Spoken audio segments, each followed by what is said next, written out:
आज की इस वीडियो में बात करने वाले हैं पीजी इलेक्ट्रोप्लास्ट स्टॉक की प्राइस की बात करें। क्लोजिंग देखने के लिए मिली है फ्राइडे के दिन 5-6-7 रुपये के आसपास की। मंडे के दिन किस रेंज में इसको बाय करने वाला हूं, क्या मेरा एसएल रहेगा, क्या टारगेट रहेगा, लॉन्ग टाइम के लिए होल्ड करूंगा या फिर शॉर्ट टाइम के लिए, सारा कुछ इस वीडियो में डिस्कस करने वाला हूँ। और आपके भी इस स्टॉक से रिलेटेड बहुत सारे डाउट होंगे, तो वो सारे डाउट भी आपकी वीडियो को लास्ट तक क्लियर होने वाले हैं। और इससे रिलेटेड जो भी मार्केट में न्यूज़ आ रहा है वो सारी न्यूज़ भी यहाँ पर मैं डिस्कस करने वाला हूँ। अगर आप हमारे चैनल पे पहली बार आए तो बिल्कुल सही चैनल पे आएँ, क्योंकि यहाँ पर आपको डेली बेस्ट क्वालिटी के stock with stop loss target के साथ में डेली देखने के लिए मिलते हैं। पर्सनली जिस स्टॉक को अपने पोर्टफोलियो में ऐड करता हूँ उसी स्टॉक को यहाँ पर मैं डिस्कस कर देता हूँ। तो आप हमारे चैनल पर अगर पहली बार आए तो चैनल को सब्सक्राइब करके ऑल नोटिफिकेशन को ऑन करना बिल्कुल भी ना भूलें। अब ऑल नोटिफिकेशन आपको क्यों ऑन करना है, इसके पीछे का सिंपल सा रीज़न ये है, अगर किसी भी स्टॉक में अच्छा मूव आ रहा है, किस स्टॉक में तेज़ी आ रही है, किसको इग्नोर करना है, किस सेक्टर में अच्छा मूव आएगा 1 महीने 2 महीने के लिए, तो वो सारी अपडेट आपको टाइम टू टाइम सबसे पहले मिलती रहेगी। इससे पहले मैंने बहुत सारे स्टॉक डिस्कस किए हैं, ऑलमोस्ट देखा जाए सभी में हमको अच्छा रिटर्न देखने के लिए मिल रहा है। तो पहले उन सारे स्टॉक को जाके देखिएगा ताकि आपको 100% ट्रस्ट हो जाएगा। यहाँ पर जो भी स्टॉक मैं डिस्कस करता हूँ बेस्ट क्वालिटी का ही करता हूँ। बाकी ऐसा नहीं है हर स्टॉक में आपको एंट्री लेना है, कुछ स्टॉक ऐसे भी होते हैं जो टाइम के हिसाब से उनको हमको इग्नोर करना पड़ता है। For example Ola electric clear कर आपको मैंने इग्नोर करने के लिए बोला था, बीएससी इग्नोर करने के लिए बोला था, शॉर्ट टाइम के लिए मैंने एंजल बन भी आपको इग्नोर करने के लिए बोला था।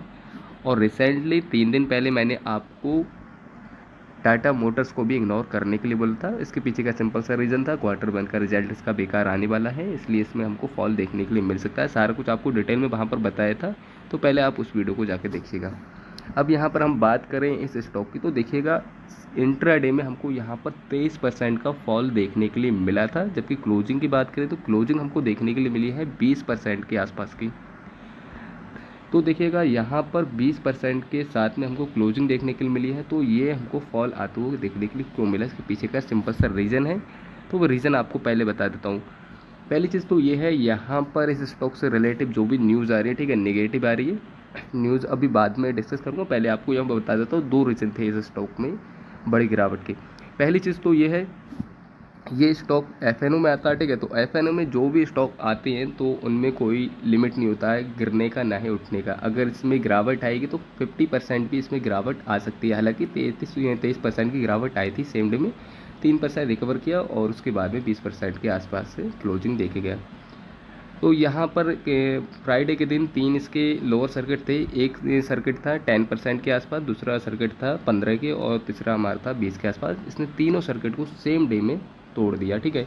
उसके बाद में इसने थोड़ा रिकवर किया, अदरवाइज रिकवर नहीं करता तो इसका प्राइस की कोई लिमिट नहीं थी, क्योंकि एफएनओ में आता है, ठीक है। तो एफएनओ में जितने भी स्टॉक आते हैं इनका कोई लिमिट नहीं होता, कितना गिरेंगे कितना उठेंगे, ठीक है। 50% भी सेम डे में क्रैश हो सकता है स्टॉक, और तेज़ी का भी कोई लिमिट नहीं होता। तेज़ी भी अगर आता है स्टॉक में तो कंटिन्यू आता ही रहता है, ठीक है। तो पहली चीज़ तो ये यहाँ पर ये क्लियर होगी कि इसमें जो फॉल आया, ठीक है, इसके पीछे का सिंपल सा रीज़न ये है, इतना बड़ा फॉल आया तो यहाँ पर ये एफएनओ में था ये स्टॉक। अब यहाँ पर न्यूज़ की बात कर लेते हैं। गिरने का मेन रीज़न था, पहला रीज़न था इसका क्वार्टर बनकर रिजल्ट।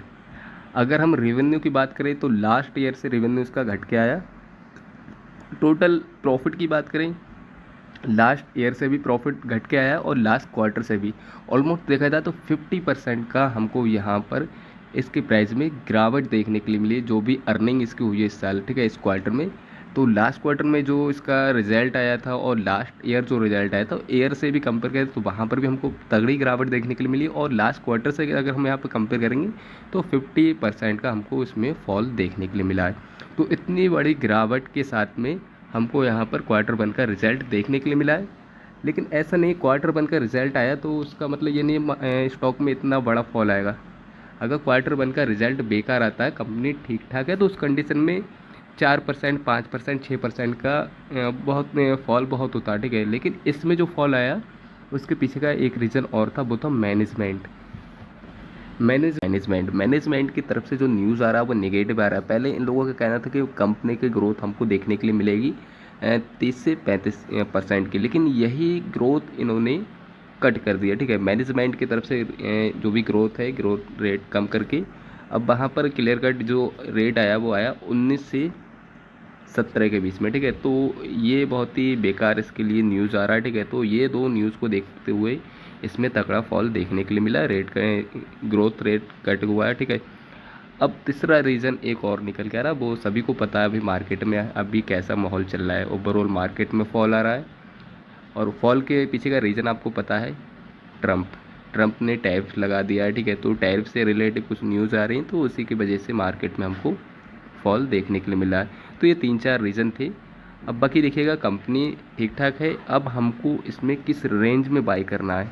तो देखिएगा मंडे के दिन इसमें हमको रिकवरी आती हुई देखने के लिए मिल सकती है, लेकिन ऐसा नहीं है यहाँ पर 20% का फॉल आया तो 20% का रिकवरी कर सकता है। 80% चांस यही है, 4% 5% का रिकवरी दे सकता है, लेकिन ये हमारे लिए रिस्की रहेगा, इसलिए पर्सनली मैं इसको इग्नोर करने वाला हूँ। अभी देखिएगा, अभी तो फिलहाल में इस स्टॉक में रिस्क लेने से कोई फ़ायदा नहीं है। ओवरऑल सभी को पता है न्यूज़ निगेटिव आ रही है इस स्टॉक से रिलेटिव, क्वार्टर बनकर रिजल्ट भी निगेटिव ही आया है, ठीक है। मार्केट का माहौल भी ठीक ठाक नहीं है, तो फिलहाल में अभी तो मैं इसको इग्नोर करके चल रहा हूँ, ठीक है। मैं अभी यहाँ पर कोई भी एंट्री प्लान नहीं करूँगा। अब हमको वेट करना है इसका नेक्स्ट क्वार्टर का रिजल्ट कैसा आता है। अगर उस वो ठीक ठाक आता है तो उस कंडीशन में इसका प्राइस जहाँ पे भी हो वहाँ पर आप एंट्री बना सकते हैं। अदरवाइज़ देखिएगा, जब तक इसका प्राइस 800 रुपये के ऊपर नहीं निकलेगा, रेंज आपको बता देता हूँ किस रेंज में मैं इसको बाय करूँगा।